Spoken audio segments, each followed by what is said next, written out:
All right, let's talk about the forecast with Erin. Really a gorgeous day, and this is a great time to get out and look at some of the fall colors. Yeah, except if you're traveling over I-90 right now, where we are socked in 53 degrees, and you can see some of the cloud cover that is out there up over the mountains. But as David said, we are seeing a decent day out there for most of us around the downtown area, up to the north and to the south, especially after dealing with that rain that came through the last couple of days. Okay, so 55 degrees right now with light wind speeds out there. We're starting to thicken up the cloud cover, but don't worry, we'll lose some of it as we go into our Tuesday.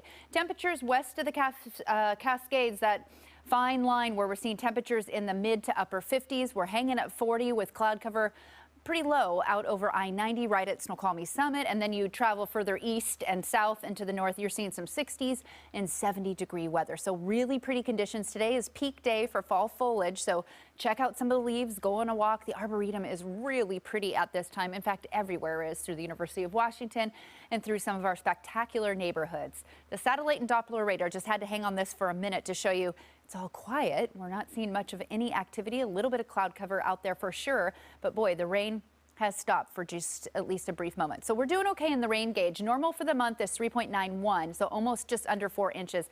And we're just up to almost 1.25 inches, and we are going to gain some more in the bucket at SeaTac as we roll through the second half of this week into the weekend. We'll pick up more. Nothing near what we saw to close out probably the month in 2016 for October. It was just over 10 inches of rain, and that was a very sloppy year for sure.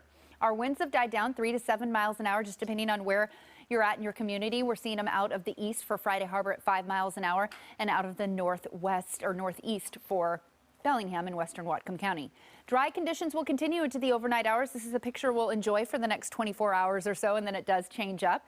We're seeing mostly cloudy skies tonight. Temperatures are going to be cool as you get into the back edge of the eastern and southern slopes of the Olympics. Places like Shelton, 37 degrees. Olympia as well, and even cooler through the valleys of Chehalis at 36.